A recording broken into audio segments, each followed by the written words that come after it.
Good afternoon, everybody. Just like Alex said and the slide said, I'm Andy Hunt from the Hershey Company, and I'll get out in front of this and answer the question you all have on your mind. Yes, I did bring candy. Take some down, pass it around. My work here is done. All right. All right, thanks. That's a quick helpful hint. If you ever go to another show where anybody from the Hershey Company is presenting, that gives you a little bit of encouragement to sit forward to make sure that you get a piece of candy. Um, I'm going to talk a little bit today about what we're doing at the Hershey Company with augmented reality and a bit about spatial computing. The agenda that we've got are just these four simple things. I think what we're going to talk about, what I'm going to try to talk about today, are things probably thematically what you've heard probably over the past couple of days. I'm hopefully going to present them with just a little bit of a different, sort of context coming from a snacking and confection manufacturer, a large consumer goods manufacturer. But I don't want to make any assumptions about what you may or may not know about the Hershey Company. We are about 18,000. I think that slide, that's a little low, I think, actually, right now. About 18,000 people located around the world making various snacking and confection products. And I think we actually have close to about 90 odd brands now as well. Familiar stuff that you may be familiar with, like going around now, Reese's products, Hershey products. Lately, we've been doing a lot more in the snacking and salty space with things like Skinny Pop, Pirate's Booty, and most recently Dots Pretzels, things like that. The big takeaway though from everything is that center point on this slide is making more moments of goodness. That's kind of what we talk about. That's exactly what we talk about inside the company, is how we're trying to make more moments of goodness for everybody who comes in contact with one of our brands or one of our products. And that's going to be a theme that's going to run throughout the entire presentation here. Specifically, I'm in a part of the company called the Retail Shopper Experience Team. And what we serve as a consultative partner, if you will, both to our retail partners as well as to our internal shopper teams, to help envision different ways of retail experiences for our retail partners. It's a really interesting job. We get to talk to a lot of different retail customers, a lot of different vendor partners, and think about what is happening in retail and how we need to adapt to create the best possible shopping experiences for everybody. Things like understanding real-time shelf conditions, checkout experiences. If you've been shopping in brick and mortar lately, you've probably experienced some very different things going on with self-checkout, assisted checkout, frictionless checkout. Those are all topic areas that we're very highly interested in, trying to figure out strategies for all those types of things. And then, of course, looking at the entire store plan to address entire categories. One thing that we talk about doing is that we're not interested in necessarily selling in a single candy bar. That's not what our group is doing. What we're doing is we're trying to help our retail partners understanding what the entire retail landscape looks like, so that everybody wins. So that borrow the old cliche, a rising tide lifts all boats. So we're trying to help just the entire retail experience for everybody. At the Hershey Company, we always encourage our people when they're talking to groups to talk a little bit about themselves. I am a mechanical engineer by degree, by education. After a few years in engineering, I did what every good engineer does, and I went into advertising. So I spent quite a career there in advertising for a while, and then, as everybody knows, coming out of advertising, you go into candy manufacture. So I've been with Hershey Company for about 4 years now. I'm gonna see if I can get through this without breaking down. But the point that I want to make is the most important point on this slide is that bottom picture right there with me and that old guy there. That's my grandfather. He's about 94 years old. He is a World War II veteran. He served on a minesweeper in the South Pacific in World War II. And when I joined the Hershey Company, he told me a story about how he and his shipmates used to be so excited when they would get Hershey products aboard ship. For those of you who don't know, Hershey's has supplied chocolate products to the military during various conflicts since World War II. And it's very interesting. You probably do know that chocolate and heat don't go together very well.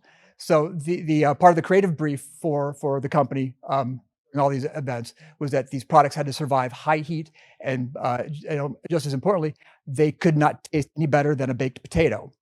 The idea being is that the rations were there for caloric intake only. They were not there to be enjoyed because they didn't want the servicemen and women just eating the candy right away, eating the chocolate right away when they got it. But what he and his shipmates used to do is take these blocks of chocolate, these blocks of bad tasting chocolate, down to the shop and break them apart with a hammer and screwdrivers to to eat them. They were just these really big, dense, caloric pieces of rations that they used to get. But he told me this story when I joined the company, and I enjoyed that so much. But that's what I think of when I think of making moments of goodness. That's what making moments of goodness means to him. That's what it means to me. And so that's kind of my North Star when I talk about, from my own personal experience, making moments of goodness.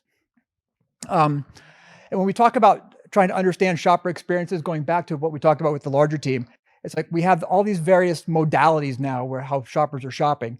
You talk about things like augmented reality and the cute little video or shot of me there using the HoloLens, things like different voice interfaces, and then the of course when everybody talks about a robot, everybody sees the vision of the SoftBank Pepper robot there.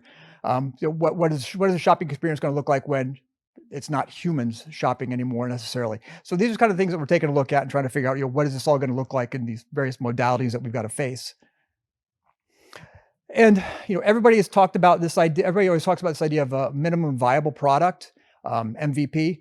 Again, leading into this idea, what I like to consider, what I try to consider is what is a minimum goodness product? What is our moment of goodness product? What can we do to make sure that however somebody's interacting with something that we're developing is going to envelop some kind of goodness for them, imbue some kind of goodness for them and how they're interacting with it?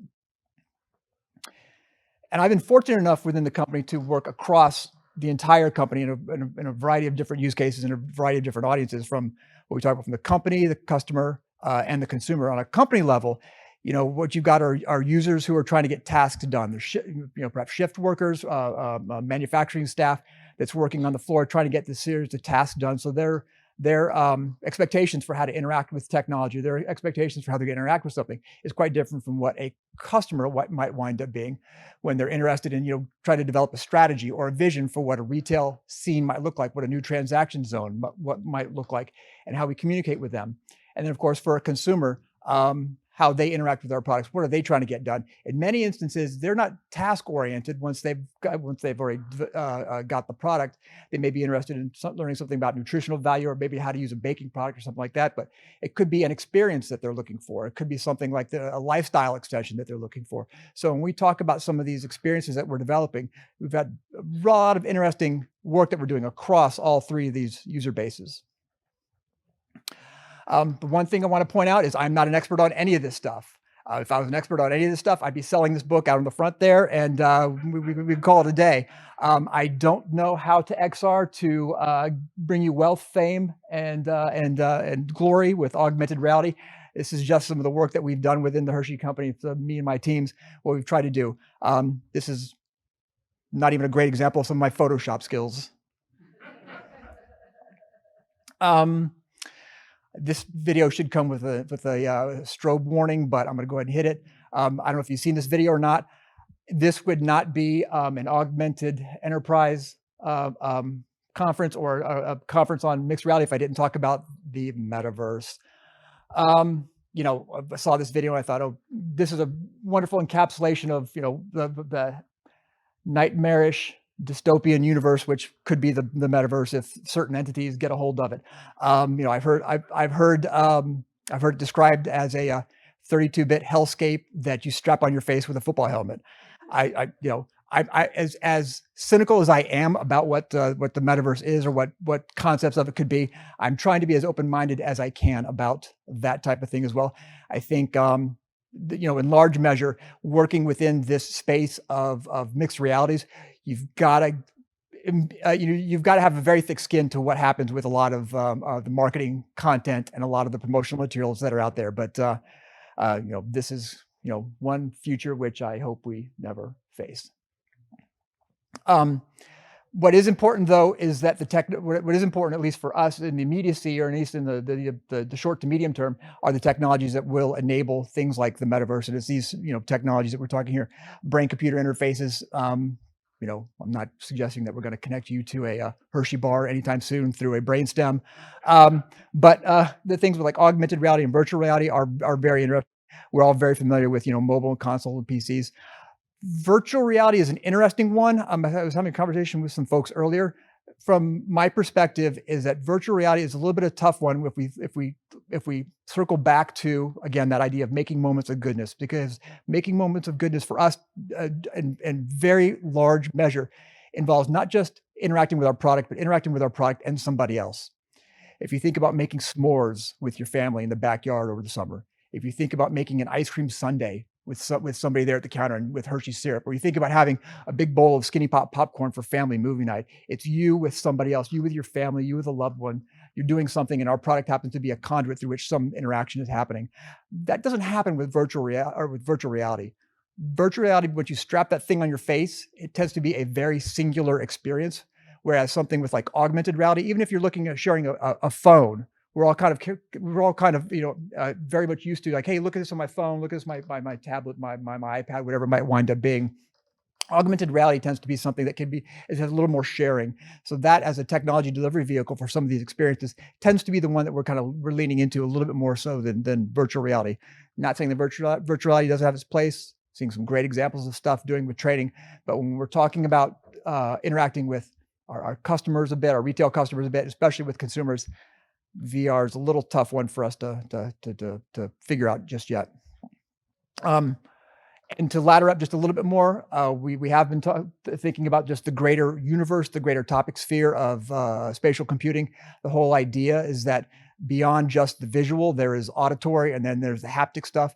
All that stuff is very important to crafting an entire experience that somebody could wind up having, whether or not it is in a retail environment, whether you're going down an aisle of a grocery store, whether you're going down an aisle of a drugstore, convenience store. What does it mean to connect with people through visual means as well as auditory means, perhaps haptic means? It's a fantastic space to be working in. No PowerPoint presentation is worth its salt if it doesn't have if it doesn't have some stats. So here's my obligatory stat slide showing just the ubiquity and the immersion that we all have with mobile devices, primarily phones.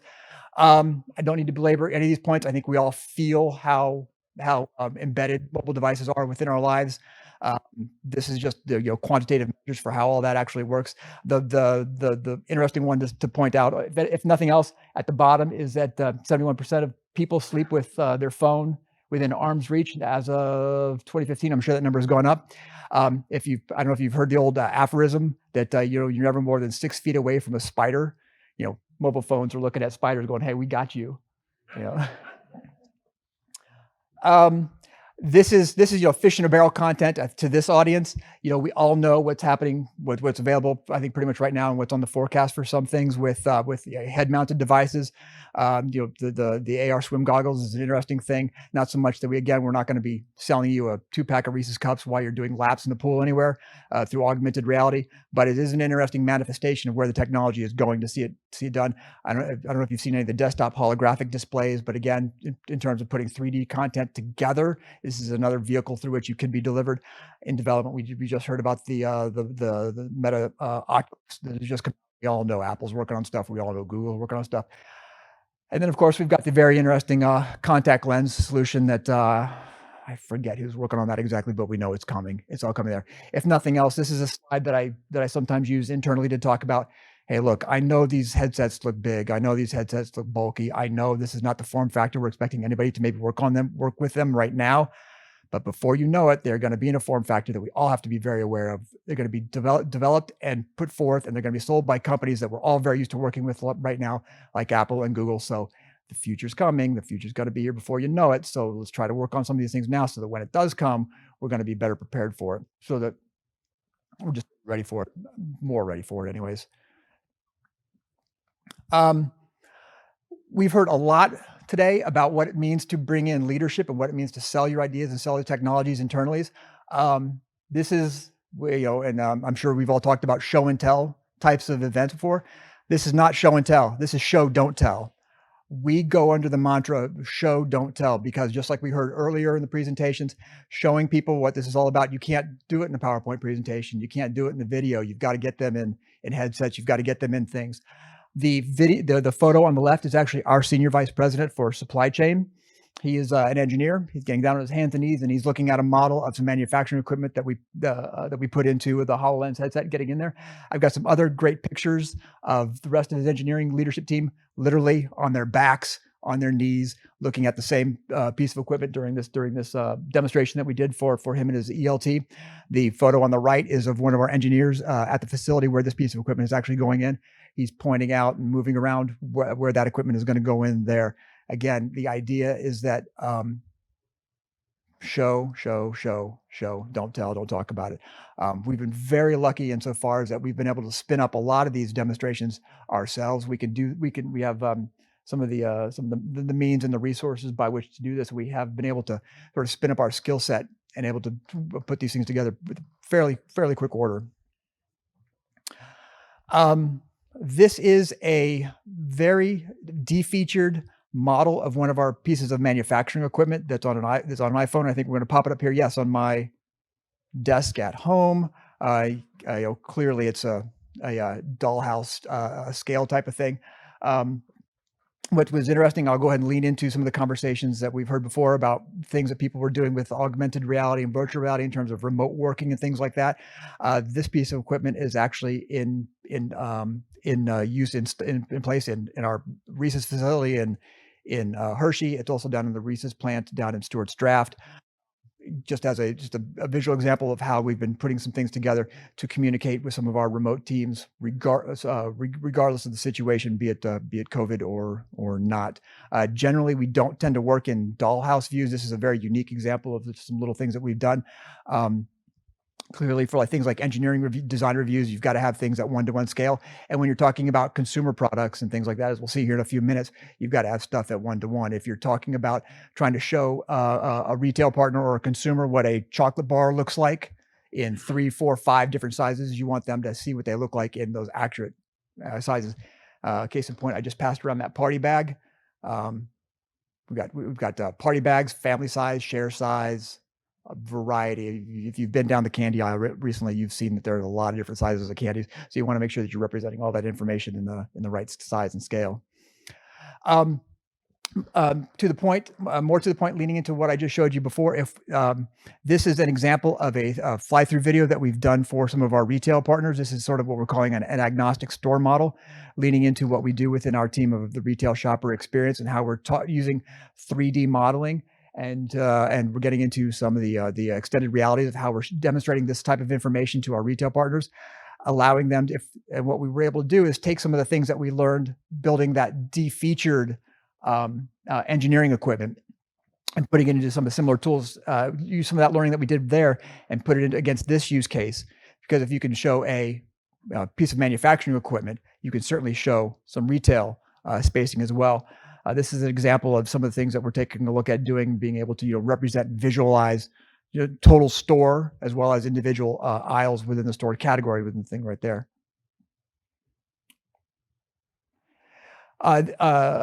Again, leading into some of the work that we've been doing and been looking at.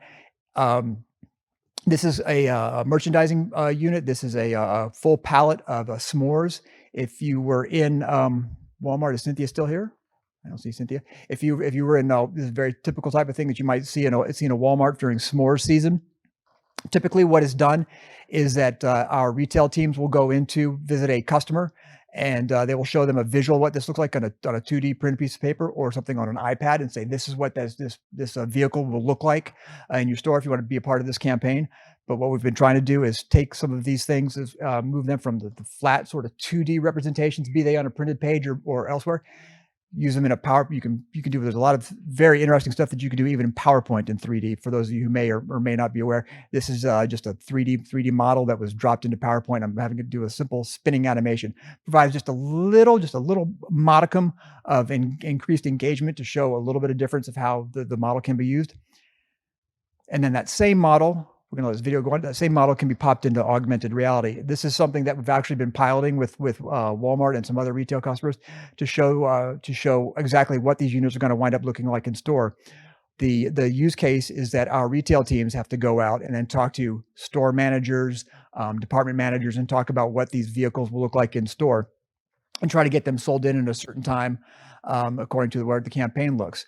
No consumers were harmed during this. I don't think anybody walks through this actual unit, but for s'mores season, for those of you who know, s'mores season actually goes over 3 calendar seasons. So what you might wind up seeing then is if you're seeing a s'mores palette in store, you're going to wind up seeing it with different facings for spring, summer. So hopefully you caught that.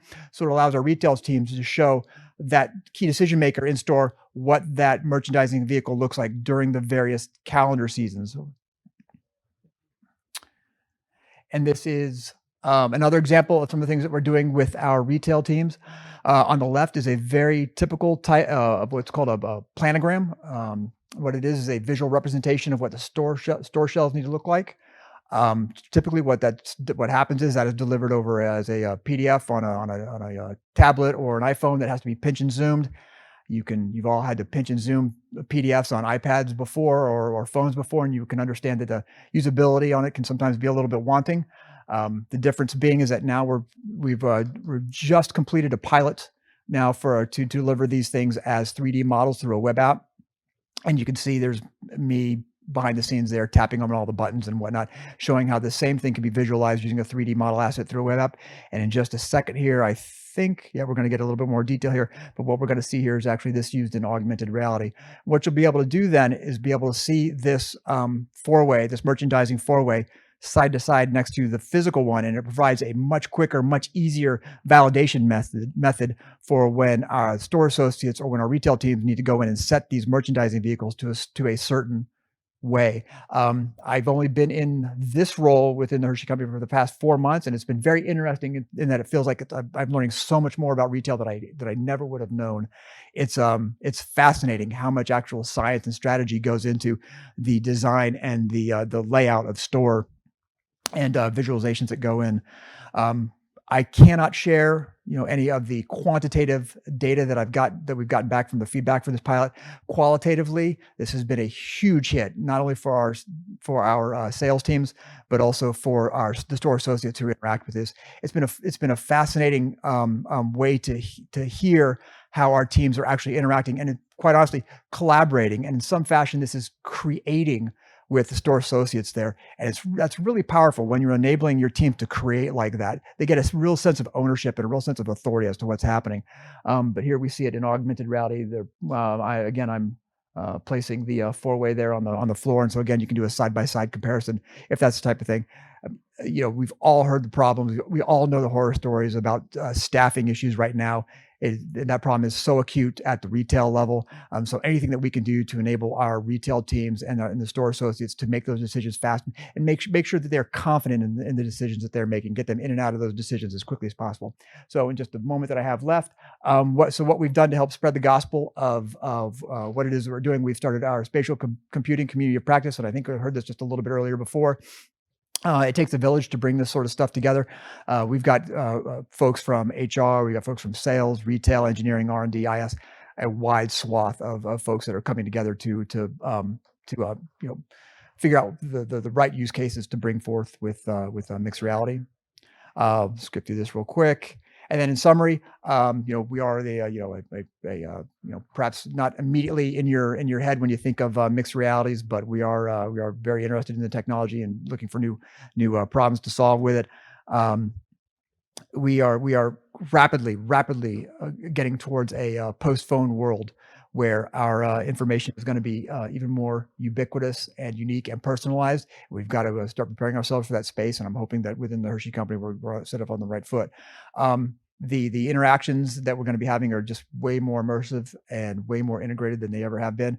And then, as I just showed a moment ago, we've got a cross-functional team to put this together. This is not one department's job, certainly not one person's job, but there's a lot of folks here that are involved in doing this.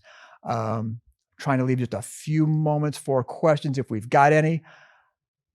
Open to questions right now. You can certainly, if you don't have any, you don't want to raise your arm, raise your hand, I can certainly understand. Reach out to me on LinkedIn or email address there, or after the show. More than happy to have a conversation. Yes. Yeah. Can you talk a little bit about how have you dealt with change management? And it's always the good question. It's a great question. We don't have that problem solved. That's something that has. I'm trying to figure out how much I can tell you without pulling the curtains back too much. We are a large manufacturing company. I'm speaking to an audience of other large manufacturing companies, I believe. So I think our problems are very parallel to probably what you face. What I will say is that Within our supply chain or engineering teams, change management tends to go a little slower. What I have found within our retail and sales teams, that they tend to be quite a bit more receptive, I think, to pushing away some of those maybe barriers, which may seem to be superfluous to us getting the work done a little bit easier. Um, I think, I don't mean to be redundant. We've heard it all here said by some very smart people. And I think we show them what is possible, and then in some large measure, their own inspiration will take it from there, and then they will then help become champions to get things done. Within retail and sales, we've got phenomenal backing and phenomenal support from senior leadership all the way up through the laddering all the way up there. Don't give up. I think did you mention that it was earlier in one of the conversations, change managers like dog ears? I'm borrowing that. Yeah. Well, thank you all very much.